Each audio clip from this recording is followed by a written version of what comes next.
Hey, it's me, back with part three of Ask Me Anything interview. Um, all right, so what question were we up to? Number seven, lucky seven. This is from my very, very, very good friend, Brian K. Bailey in Maryland. He is my best friend. Oh man, he's so cool. I miss this dude. Hey, B, hugs and kisses to you. All right.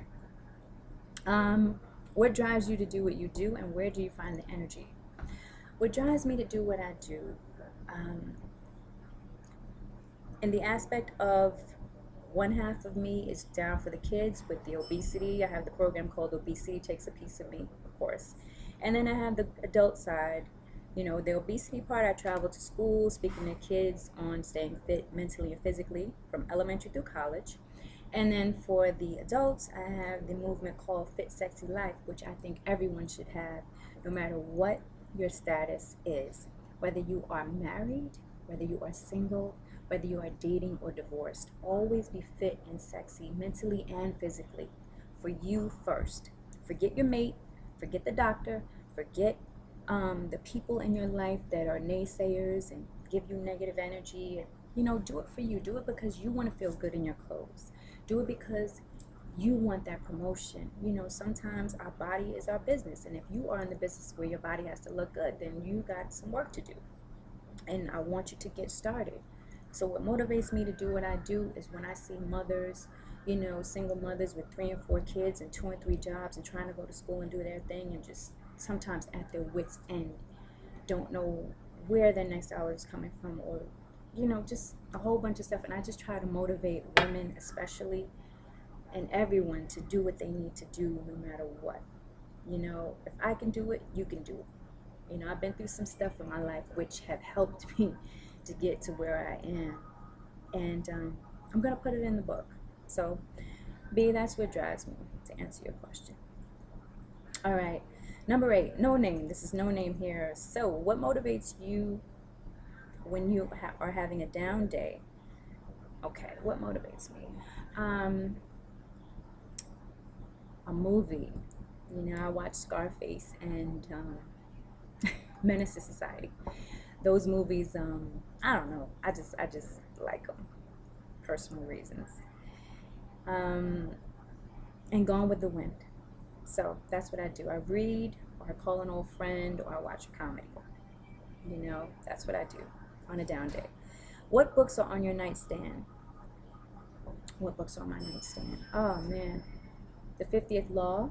You know, 50's book with Robert Greene, who wrote The Art of Seduction and the 48 Laws of Power, which are phenomenal.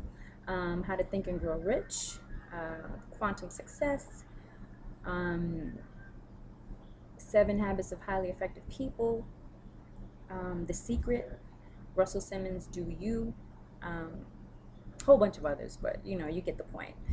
But basically motivational, inspiring books. I don't really read dramas, and I don't really read, you know, things that are not on the path that I want to go to. Okay, hope that answers your question. Um, Also, other things that motivate me are sunshine, music, dancing. I love to dance. You guys know I love to dance all the time. So, how could I forget that? So, yes, dancing, good books, sunshine. You know, you ever have a down day and just sunshine just changes everything, your whole outlook on everything, and then you're having a cloudy day, you know, makes you feel blue. You know. Sad is called seasonal something deficiency or something like that. So I heard that bright light bulbs help with that actually. Yeah, but we could go into that later. I'm sorry, I'm rambling. Okay, let me get back to this. Okay, this is from Charles Mitchell. This is number 9 actually. What are the key components to a healthy lifestyle, and what is your favorite meal? Okay, what is my favorite meal? Hmm. Key components to a healthy lifestyle. Let me answer that first. Key components would be mentally getting yourself together, writing down your goals, not just keeping them in your phone, but writing down your goals, keeping them on the fridge, keeping them by your bed, keeping them at work where you can see them all the time, and continue to add to the list. Have a highlighter, highlight your goals, the top 10, the next 10, and the next 10. which one you want to achieve first. Okay. Also, preparing your meals at night, preparing your meals for the week, um, buying in bulk, you know, staying on the outer aisles of the supermarket, which where all the fresh fruit and vegetables are, the water, the juices, the eggs, the dairy, things of that nature. But then you got the fruit and the vegetables on the outside. And then, your cart wants to always be filled. You should always have it filled with brown rice, leafy greens, fruit and vegetables. It should be bright and colorful, like your life, like your inside of your body. It shouldn't be dead and weigh you down. Okay? What else? What is my favorite meal? Okay, my mom is from Cuba, and my dad, rest in peace, Dad. I miss you so much. He was from South Carolina, but my grandfather was German and Italian, and my grandmother was Cherokee Indian. So since he was raised in the South and my mom was raised in Cuba, of course I like the arroz con pollo, with the café con leche on the side. Um, Let me see. That's one of my favorites. But I don't eat pork or beef, which is big in Latin culture, so it's not really much for me to choose from. So I go over to my dad's side, which is the southern side. So I do the mac and cheese, collard greens, fried chicken, candied yams. Oh man, potato salad. Yeah, I make all of that, and I love man is in Harlem.